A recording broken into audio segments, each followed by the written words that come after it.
Hi, kamusta kayo mga kaibigan? So ngayon, share ko na naman sa inyo. Dati mga 2 or 3 years ago, yung unang resto ko na ito nasa akin sa sasakyan na to. Bali, nandito ako sa LTO ngayon na to. Ayan, kasi dati ginawa ko para mas makatipid. Kumuha na ako sa Cebuana ng insurance, mas more 600 plus. So dito kasi ito, nakakuha na ako, di ko lang na video kanina. Yung Sterling is 1,350. So, pero halos lahat naman ng mga LTO na accredited dito talaga. So, kasi sinubukan ko na dito lahat, pati yung sa smoke test. Kasi sa smoke test dito, properly talaga. So, yun, mas gusto kong subukan. Kasi dun sa pinaparegisteran ko na emission, yung yung parang hindi na kailangan i-test yung tingnan sa sasakyan mo. Basta yung sa smoke test lang. Talagang compliance lang talagang ilulusot lang yung device dun sa tambucho mo, tapos pipicturean, okay na. Dito gusto kong subukan properly, no? Tsaka at least ma-compute ko din kung magkano lahat kapag dito tayo sa LTO mismo, tsaka sa mga accredited na insurance, tsaka sa emission tayo pupunta. Tapos sabihin ko sa inyo kung magkano lahat ng magagastos natin. Sige, punta muna tayo dun sa emission. Napakaganda ng facility nila dito, pakita ko sa inyo. Tara na, kasi dadali natin sa sasakyan natin dito. Let's go. So ito na yung kanilang emission testing. Yan. Bilis lang dito. Pagkabayad ko dito, na kaagad. Pinapunta na agad ako dito. Sandali lang, walang pila masyado kasi maaga pa ako eh. Ayan, at pinag-drive na tayo. Ayan, sakyan natin. Ang ganda ng facility nila dito. Talagang properly talaga. Galing. Yan, dito na lahat din. Yung dati kasi dun sa may labas pa yung test yung unit, ilaw, busina, and everything. Ngayon dito na all-in-one na lahat dito. Kaya napakaganda yung sistema nila ng LTO dito sa Carmona. Pagkas nito, pasok na sa opisina.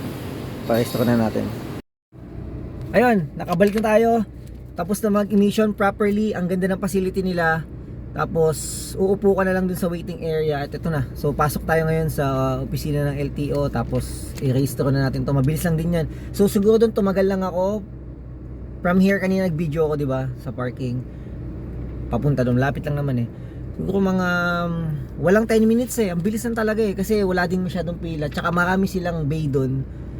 Yung pang motorcycle, hiwalay. Sa pang 4 wheels, mga light vehicles. So mga 3 lane, kaya wala din pila. Kaya kuha agad. Ang bilis lang, sobrang bilis lang, as in, mabilis lang talaga. Kaya sa mga gusto magparehistro, punta kayo sa mga LTO talaga. Kasi dun talaga properly ginagawa nila, i-inspect nila talaga, no?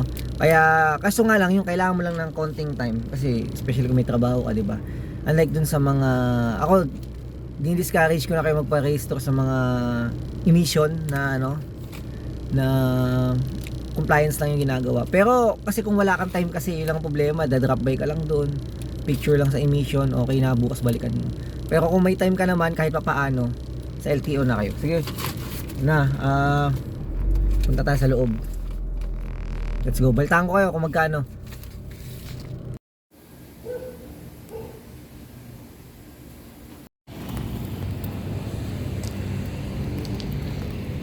Ito na mga idol, tapos na kagad.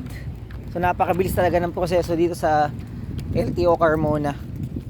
Ano, shoutout sa LTO Carmona, solid. Kanina nag-video ko nung sa parking. Mga ganun din, siguro walang 10 minutes eh. Ang bilis talaga as in. Tapos pagdating ko dun sa table, sa desk, front desk nila, binigay ko lang yung lahat ng mga papel na nagsama-sama na, from insurance papunta dito sa emission. Tapos yun, pag-abot ko, pinupunan nila ako, tapos tinawag sa cashier, nagbayad. Pagbayad, diretso na makukuha itong ating OR, yan oh. So ayos na, all goods in the wood na. So yun lang, magkano ba nagastos ko lahat-lahat? Compute natin kung magkano lahat ng nagastos ko. Una is 1,350. Ito, 1,350 yung sa insurance. Tapos 700 doon sa emission. And then 1,610 dito naman sa OR na natin, no? So ang bilis lang nito, sobrang bilis lang as in talaga. So anong oras ngayon? Dumating ako mag-aalas 8, 8:20. So siguro mga 30 minutes or ano, less.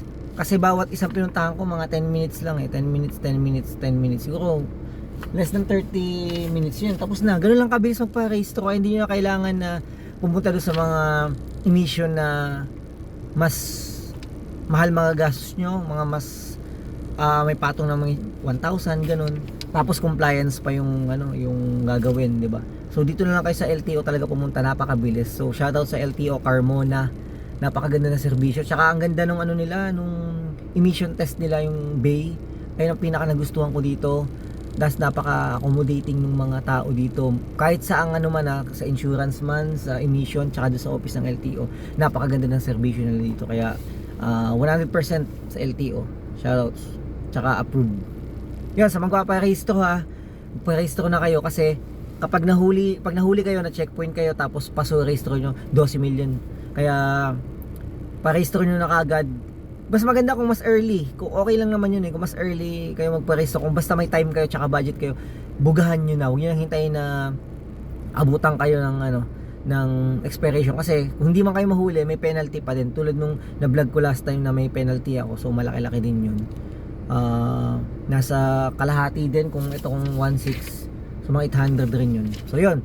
Sana may kaya idea kung magkano nga ba ang mga gastos kapag nagpa-rehistro kayo sa lahat ng LTO accredited dito mismo sa LTO. So yun lang.